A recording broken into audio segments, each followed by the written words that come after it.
Thank you, Chair. Secretary, I want to thank you for your service in Congress.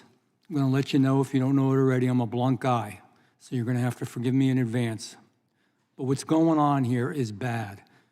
You know, you talked about mandates. We have a human mandate, a humane mandate, an American mandate. And I hear lots of words. We talk about the bureaucracy, and we talk about, all the speeches that everybody's given, and lots of money is the answer to it. And money sometimes helps, no doubt about it. But you have to have the basic rules, the basic foundation to do things right. And just before I go into some questions and ideas here, let's tell the truth. It's tell the truth time. We ease the background checks greatly. Yes, you do very often do background checks, but they're not good enough, and that was done in the rule. We allow those who want to refuse criminal background checks, and some kids are put in those homes and in danger.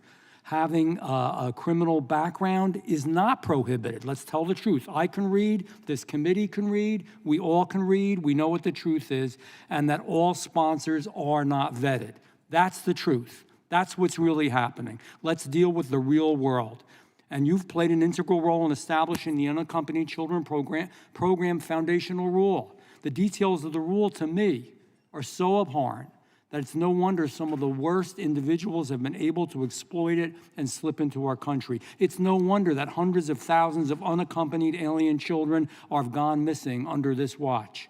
The details of the rule, in my opinion, are insane. We're dealing with kids. We're dealing with children. The rule allows sponsors to refuse background checks. As I said, let me say it again.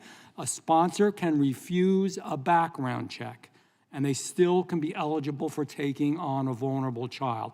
There's no state adoption agency anywhere in this country, in any state in this country, that would allow this for any foster parent, for any adoptive parent, for any American citizen who wanted to adopt.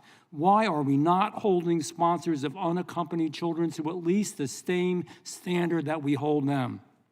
The rule also fails to disqualify individuals with criminal records or child welfare violations from serving as sponsors. How wrong is that?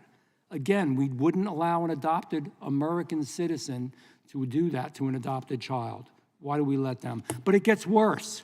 The rule also actively prevents the sharing of critical immigration-related information with enforcement. You said certain things aren't your job. That's what enforcement is there for. There should be a communication. There should be a dialogue back and forth, especially when sponsors are under investigation for human trafficking or smuggling. You want to know that from the feds.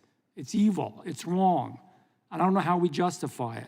The rule works to undermine age verification processes, and you can read it in the rule. I'm not making it up, which it enables adults posing as children to exploit the system and gain easier access into the United States of America. And even if there is evidence of criminal backgrounds, the rule is designated to create barriers to placing the UACs in secure facilities. This committee has seen the tragic real-world examples of it. Some of it was mentioned by my colleagues. Kayla Hamilton, 20-year-old young woman. She was brutally raped. She was brutally beaten. She was murdered by someone with ties to MS-13 who pretended to be a minor, and nobody stopped it. If we had done our job and put the safety of Americans and the safety of kids over processing illegals quickly, she would still be alive today.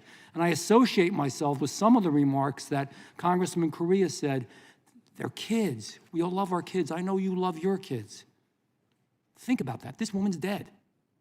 We're not going to bring her back, ever. There's no speech, no bureaucratic action that's going to bring her back. I've seen a lot of stuff, man. I've been in the state Senate, the state assembly, county commission, mayor, a congressman now for 6 years. Man, I haven't seen too many rules that are worse than this rule, because it deals with kids and it hurts children. It's bad for everyone involved. It's bad for taxpayers. It's bad for American communities. And it's bad, most importantly, for the undocumented children. So I have some questions. I got 23 seconds. Secretary Becerra, I just want a yes or no.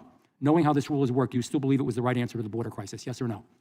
Yes or no? Congressman, the way you've interpreted the rule is not the rule that we passed, so it'd be tough to give you a yes or no. Well, your interpretation of the rule, do you think it was right? Well, let me give you a quick example. I don't need an example. I need a yes or a no. Mr. Secretary, I need a yes or a no.